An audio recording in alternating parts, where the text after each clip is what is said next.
2012-13 में वो माहौल कुछ और था। 2G घोटाला, कोल स्कैम, ये सारी चीजें। अभी भी बहुत बड़े बड़े घोटाले हैं जो सामने आए हैं।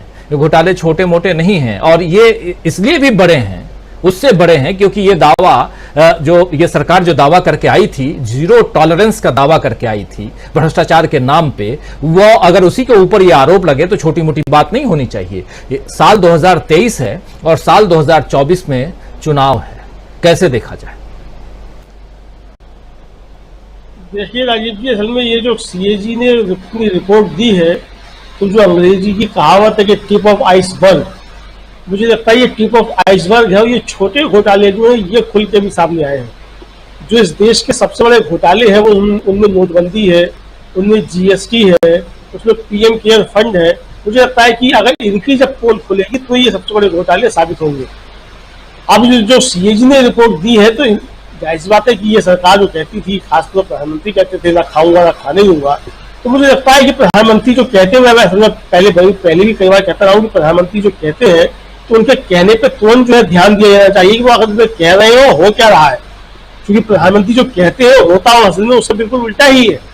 तो कहीं प्रधानमंत्री ऐसा नहीं है कि तैयारी पहले कर चुके होते कुछ करने की, उसके बाद फिर जो उसको उल्टा करके आप बोलते हो। तो ये बहुत ज्यादा जो ध्यान देने की आवश्यकता है कुल मिलाकर के। मुझे लगता है कि अगर इसी तरीके से सब चीजें चलती रही तो आगे आने वाले समय में और भी ज्यादा बड़े घोटाले सरकार के सामने आ सकते हैं। अब वो घोटाले है कि नहीं है वो तो जब जांच होगी, और कौन जांच करेगा, ये कौन सी सरकार आएगी वो जांच कराएगी, उसके ऊपर निर्भर करता है। लेकिन कुल मिला के राजीव जी, मुझे लगता है कि घोटाले काफी हैं और कई बड़े घोटाले जो है निश्चित तौर पर होंगे, और बिना घोटालों के जो है इतना ज्यादा मामला चल नहीं सकता है। और इसीलिए परेशानी मुझे लगता है कि ज्यादा होती है, और इसीलिए जो है वो सरकारें गिराने और उठाने के खेल जो है वो सब चला करते हैं। और इसलिए वो किया जाता है कि किसी तरीके से 2024 के बाद भी जो है वो सत्ता में बने रहा जाए, ताकि घोटाले जो है किसी तरीके से खुलने ना पाए। तो सारी कोशिशें 2024 को लेकर के वो इसलिए मुझे लगता है कि सारी कोशिशें हैं कि घोटाले जो है ये कहीं खुल करके सामने ना आ जाए, तो कोई कार्रवाई जो है वो ना होने लग जाए। अब इसके पीछे कौन है घोटाले? वो जरूरी नहीं प्रधानमंत्री हो, कोई और भी हो सकता है। प्रधानमंत्री जिसके लिए काम करते हैं वो हो सकता है, पार्टी के और नेता हो सकते हैं, कुछ अधिकारी हो सकते हैं, क्योंकि सरकार पर जिस तरीके से अधिकारियों को कब्जा है तो वो हो सकते हैं, कोई भी हो सकता है। लेकिन घोटाले तो निश्चित तौर पे है, ये तो बिल्कुल साफ समझ में आ रहा है जिस तरीके से। हालांकि जो आईटी सेल के प्रवक्ता है, वो मतलब मुखिया है अमित क्या है वो मालवीय जी, उन्होंने कह दिया है कि फर्जी है ये सीएजी की रिपोर्ट।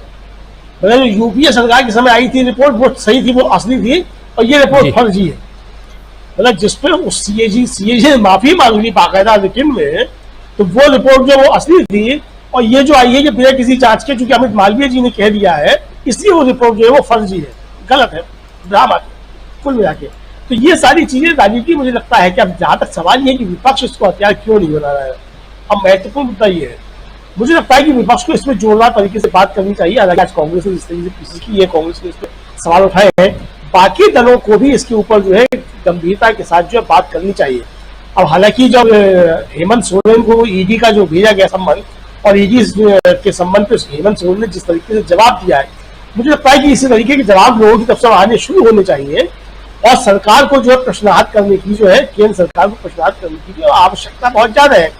अब इसमें जो देखने वाली चीज है राजीव जी, कि जो हमारे उस समय लोग जो थे, जो धरना आंदोलन कर रहे थे, वो धरना पार्टी जो है, वो लोग भी जो है इन घोटालों के ऊपर जो भी खामोश है, तो धरना पार्टी को भी इस पर जो है जोरदार तरीके से बात करनी चाहिए। क्योंकि सोशल मीडिया में उनका ही मुकाबला जो है वो ट्रोल आदमी से होता है ज्यादातर। कहा यह जाता है कि सोशल मीडिया पे जो है दो ही लोगों का एक तरीके से कब्जा है, ट्रोल आदमी का और धरना पार्टी का। तो धरना पार्टी इस पर क्यों खामोश है, ये बड़ी चिंता का विषय है एक तरीके से।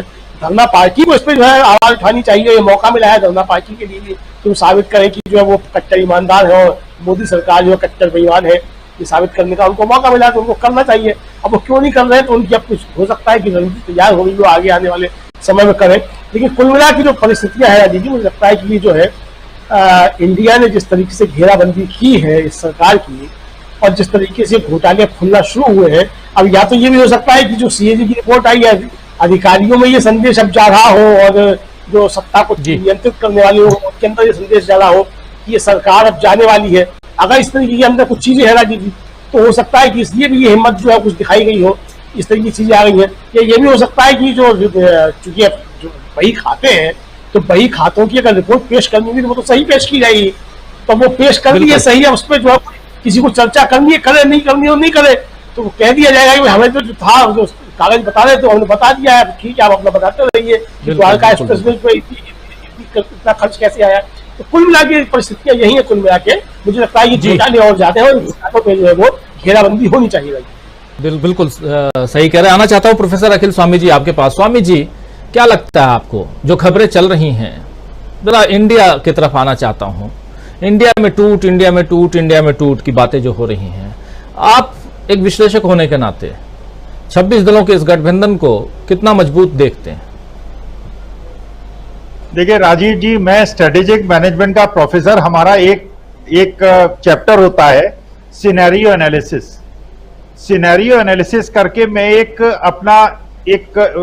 अपना प्लान आपको बताता हूं क्या होने वाला है, और 10 महीने 6 महीने में पता चल जाएगा, और उसके बाद अगर मैं सही निकला तो अच्छा होगा, गलत निकला तो मुझे कोई अफसोस नहीं, कि मेरा स्टडी है, मेरा अध्ययन है जी। मेरा अध्ययन ये कहता है कि अजीत पवार एज ए मोल गए हैं बीजेपी के अंदर, वो अपने चाचा से पूरी राय मशविरा कर रहे हैं, और चुनाव के 2 महीने पहले अपने ऊपर सारे लगे हुए दाग को हटाकर सारे जितने भी धन संपदा है अपने एनसीपी के विधायकों को देकर चाचा के पास वापस लौटाएंगे। दूसरी मैं भविष्यवाणी कर रहा हूं, जो मेरा सिनेरियो एनालिसिस कहता है, एकनाथ शिंदे भी सारे धन लाभ लेकर अपने सारे जितने भी ब्लैक स्पॉट्स है उसे दूरे करके वो शिवसेना में चले जाएंगे। और इसी कारण से ये अफवाहें उड़ाई जा रही हैं कि अजीत पवार से केंद्रीय मंत्रिमंडल और प्रधानमंत्री महोदय बहुत ज्यादा खुश नहीं हैं, क्योंकि ये बात लीक आउट हो रही है। इसीलिए गोदी मीडिया से यह माध्यम से फैलाने की कोशिश हो रही है कि शरद पवार प्रधानमंत्री से मिलने वाले हैं और बीजेपी में जाने वाले हैं। वास्तविकता में रिवर्स माइग्रेशन होने वाला है।